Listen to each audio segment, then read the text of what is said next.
ಜಿಲ್ಲಾ ಉಸ್ತುವಾರಿ ಸಚಿವರಿಗಿದ್ದಂಥ ಒಂದು ಅತ್ಯುತ್ತಮವಾದಂಥ ಉದ್ದೇಶ ತುಮಕೂರು ಜಿಲ್ಲೆಯನ್ನು ಅಭಿವೃದ್ಧಿ ಪಥದಲ್ಲಿ ತೊಗೊಂಡು ಹೋಗಬೇಕು ಅಂತೇಳಿ. ಅದಕ್ಕೋಸ್ಕರ ಇಲ್ಲಿಗೆ ಮೆಟ್ರೋ ಆಯಿತು, ಕ್ರಿಕೆಟ್ ಸ್ಟೇಡಿಯಂ ವಿತ್ ಅಕಾಡೆಮಿ, ಆಮೇಲೆ ವಸಂತ ನರಸಾಪುರ, ಅಂತರಸ್ನಲ್ಲಿ, ಹಿರೇಹಳ್ಳಿ ಯಾವ್ಯಾವ ಇಂಡಸ್ಟ್ರಿಯಲ್ ಝೋನ್ಸ್ ಇದ್ದಾವೆ ಅದನ್ನು ಸಂಪೂರ್ಣವಾಗಿ ಡೆವಲಪ್ಮೆಂಟ್ ಮಾಡಬೇಕು ಅಂತಿದೆ. ಆಮೇಲೆ ಈಗ ಜಿಲ್ಲಾ ಆಸ್ಪತ್ರೆನ 300 ಕೋಟಿ ರೂಪಾಯಿಗೆ ಇಡೀ ರಾಜ್ಯದಲ್ಲಿ ಎಲ್ಲೂ ಮಾಡಿಲ್ಲ, ಅಭಿವೃದ್ಧಿ ಮಾಡಬೇಕು ಅಂತ, ಇದನ್ನು ಅಪ್ಗ್ರೇಡ್ ಮಾಡಬೇಕು ಅಂಥೇಳಿ. ಅಲ್ಲೇ ನರ್ಸಿಂಗು, ಫಾರ್ಮಸಿ, ಪ್ಯಾರಾಮೆಡಿಕಲ್ ಕೋರ್ಸಸ್ನ ಡಿಸ್ಟಿಕ್ ಹಾಸ್ಪಿಟ್ಲಲ್ಲೇ ಮಾಡಬೇಕು ಅಂತೇಳಿ, ಅದನ್ನು ಹೈಟೆಕ್ ಮಾಡಬೇಕು ಅಂತೇಳಿ ಈಗ ಹೊರಟಿದ್ದಾರೆ. ಒಂದು ವಿದ್ಯಾಕ್ಷೇತ್ರ ಇರ್ಬೋದು ಅಥವಾ ಆರೋಗ್ಯ ಕ್ಷೇತ್ರದಲ್ಲಿರ್ಬೋದು, ಯುವಕರಿಗೆ ಅನುಕೂಲ ಆಗುವಂಥ ಇಂಡಸ್ಟ್ರಿಯಲೈಸೇಷನ್ ಎಲ್ಲದಕ್ಕೂ ಒತ್ತು ಕೊಡ್ತಿದ್ದಾರೆ. ಒಮ್ಮೆ ಅದನ್ನು ಚರ್ಚೆ ಮಾಡಿದ್ರು ಅದನ್ನು. ಯಾಕಂದರೆ ರಾಮನಗರ ಜಿಲ್ಲೆ ಇರ್ಬೋದು ಅಥವಾ ಬೆಂಗಳೂರು ಗ್ರಾಮಾಂತರ ಇರ್ಬೋದು, ಭೂಪಟದಲ್ಲಿ ಬೆಂಗಳೂರಿಗೆ ಏನು ಹೆಸರಿದೆ ಅದಕ್ಕೂ ನಮ್ಮದು ಜೊತೆ ಸೇರಿಕೊಂಡ್ರೆ ನಮ್ಮ ತುಮಕೂರು ಒಳ್ಳೆ ಮುಂದಕ್ಕೆ ಅನುಕೂಲ ಆಗ್ತವೆ ಅಂತೇಳಿ ಅದು ಪ್ರತಿಯೊಬ್ಬರಿಗೂ ಇದೆ. ನೀವು ಯಾವುದೇ ಯುವಕರನ್ನ ಕೇಳಿ, ಈಗ ದೊಡ್ಡವರು ಹಿರಿಯರೆಲ್ಲ ಏನೋ ಹೇಳ್ತಿದ್ದಾರೆ, ಇದು ತುಂಬೆ ಊರು ತುಮಕೂರು ಅಂತೇಳಿ. ನೀವು ಯಾವುದೇ ಯಂಗರ್ ಜನ್ರೇಷನ್ ಕೇಳಿದರೆ ಅವ್ರಿಗೆ ಬೇಕಾಗಿರುವಂಥದ್ದೇನು ಸ್ವಂತ ಅಸ್ತಿತ್ವ ಬೇಕು, ನಾನು ಚೆನ್ನಾಗಿ ಸೆಟ್ಲ್ ಆಗಬೇಕು, ನನ್ನ ತಂದೆ ತಾಯಿನ ನಾನು ನೋಡ್ಕೋಬೇಕು, ಸಾಕಬೇಕು ಅಂತಿದೆ ಹೊರತು ಬೇರೆ ಯಾವ ಉದ್ದೇಶವೂ ಇಲ್ಲ. ತುಮಕೂರು ಬದಲಾವಣೆ ಮಾಡೋದ್ರ ಜೊತೆಗೆ ಹೆಸರನ್ನು ಹಾಗೆಯೇ ಅಭಿವೃದ್ಧಿ ಜೊತೆ ತೊಗೊಂಡು ಹೋದರೆ, ಆಮೇಲೆ ಯುವಕರಿಗೆ ಅನುಕೂಲ ಆಗೋವಂಥವಾದರೆ ಯಾಕೆ ಆಗಬಾರ್ದು? ಇದನ್ನೆಲ್ಲದೂ ನೀವುಗಳು ಯಾರಾದರೂ ಅದನ್ನು ವಿವರಣೆ ಕೊಟ್ಟರೆ, ಇಷ್ಟೊಂದು ಅಭಿವೃದ್ಧಿ ಮಾಡ್ತಿದ್ವಿ ತುಮಕೂರನ್ನ, ಇಲ್ಲಿ ಏರ್ಪೋರ್ಟಿಂದ ಹಿಡಿದು ಬಸ್ ಸ್ಟ್ಯಾಂಡ್, ಈಗ ನಮ್ಮ KSRTC ಬಸ್ ಸ್ಟ್ಯಾಂಡ್ ಇದೆಯಲ್ಲ, ಯಾವ ಜಿಲ್ಲೆಯಲ್ಲಿ ಈ ಥರ ಅಭಿವೃದ್ಧಿ ಮಾಡಿದ್ದಾರೆ ಹೇಳಿಬಿಡಿ ನೋಡೋಣ.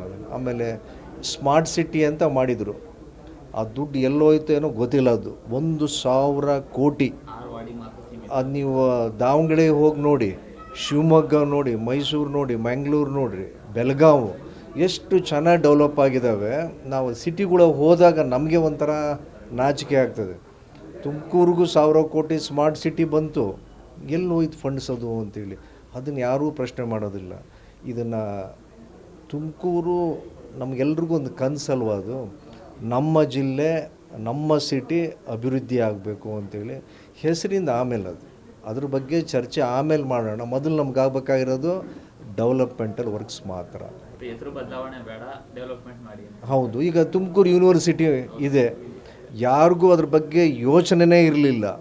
ಅಂಥದನ್ನು ಹೊಸ ಕ್ಯಾಂಪಸ್ ಮಾಡಿ 127 ಎಕರೆಯಲ್ಲಿ ಮಾಡಿ, ರೂಸಾ ಫಂಡು, ವರ್ಲ್ಡ್ ಬ್ಯಾಂಕ್ ಫಂಡೆಲ್ಲ ತೊಗೊಂಬಂದು 322 ಕೋಟಿ ರೂಪಾಯಿ ತೊಗೊಂಬಂದು ತುಮಕೂರು ಯೂನಿವರ್ಸಿಟಿ ಮಾಡಿದರು.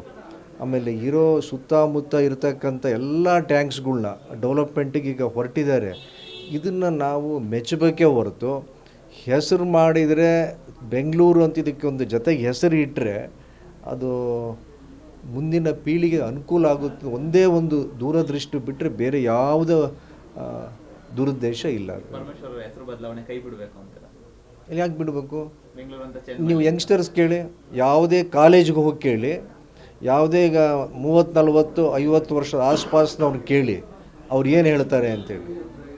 ಎಲ್ಲರೂ ಹೇಳೋದು ಬ್ರ್ಯಾಂಡ್ ತುಮಕೂರು ಬೆಂಗಳೂರು ಜೊತೆನೇ ಸೇರ್ಕೊಳ್ಳಿ ಅಂತಲೇ ಹೇಳ್ತಾ ಇದ್ದಾರೆ ಹೊರತು ಇದು ಹಿಂದೆ ಹೆಸರು ಬದಲಾವಣೆಯಿಂದ ಅಭಿವೃದ್ಧಿ ಆಗಲ್ಲ, ಅಭಿವೃದ್ಧಿ ಮಾಡಲಿ ಅಂತ ಹಿಂದೆ ಅಶ್ವತ್ಥನಾರಾಯಣ ಅವರು ಇದ್ರಲ್ಲ ರಾಮನಗರ, ಹಿಂದೆ BJP ಉಸ್ತುವಾರಿ ಸಚಿವರು ರಾಮನಗರಕ್ಕಿದ್ರು ಅಶ್ವತ್ಥನಾರಾಯಣ ಅವರು. ಅವರೇ ಅಲ್ವ ಪ್ರಸ್ತಾಪ ಮಾಡಿದ್ದು ರಾಮನಗರನ ಬೆಂಗಳೂರು ಮಾಡಬೇಕು ಅಂತ ಹೆಸರನ್ನ ಅಂತೇಳಿ. ಆಮೇಲೆ ನಮ್ಮ ಉಪಮುಖ್ಯಮಂತ್ರಿಗಳು ಅದನ್ನು ಕಂಟಿನ್ಯೂಷನ್ ಮಾಡಿದರು. ಅವರು ಅದನ್ನು ಬದಲಾವಣೆ ಮಾಡಿದರೆ ತಪ್ಪಿಲ್ಲ. ನಾವುಗಳು ಹೌದ್ರಿ ನಮ್ಮ ಜಿಲ್ಲೆಯನ್ನು ಮುಂಚೂಣಿಗೆ ಹೋಗಬೇಕು ಅಂದರೆ ತಪ್ಪಾಗ್ಬಿಡುತ್ತೆ. ಅಲ್ಲಿಗೆ ಅವರು ಮಾಡ್ಬೋದಾಗಿತ್ತಲ್ಲ, BJPನವರೇ ಸ್ಟೇಡಿಯಂ ತರ್ಬೋದಾಗಿತ್ತು, ಬಸ್ ಸ್ಟ್ಯಾಂಡ್ ತರ್ಬೋದಾಯಿತು, ತುಮಕೂರು ಯೂನಿವರ್ಸಿಟಿ ಡೆವಲಪ್ ಮಾಡ್ಬೋದಾಯಿತು, ಇಂಡಸ್ಟ್ರಿಯಲ್ ಝೋನ್ಸ್ ನಮ್ಮ ಹಬ್ಸ್ ಏನೇನಿದೆ ಎಲ್ಲದನ್ನು ಡೆವಲಪ್ ಮಾಡ್ಬೋದಾಗಿತ್ತು. ಯಾವುದಕ್ಕೂ ಕೈ ಹಾಕಲಿಲ್ಲ ಅದನ್ನು. ಈಗೇನೋ ಒಂದು ಒಳ್ಳೆ ಕೆಲಸಕ್ಕೆ ಹೋದರೆ ನಾವು ಜೊತೆಗೆ ಕೈ ನಾವು ಜೋಡಿಸ್ಬೇಕೇ ಹೊರತು ಹಿಂದೆಳಿಯೋದು ಬೇಡ. Thank you.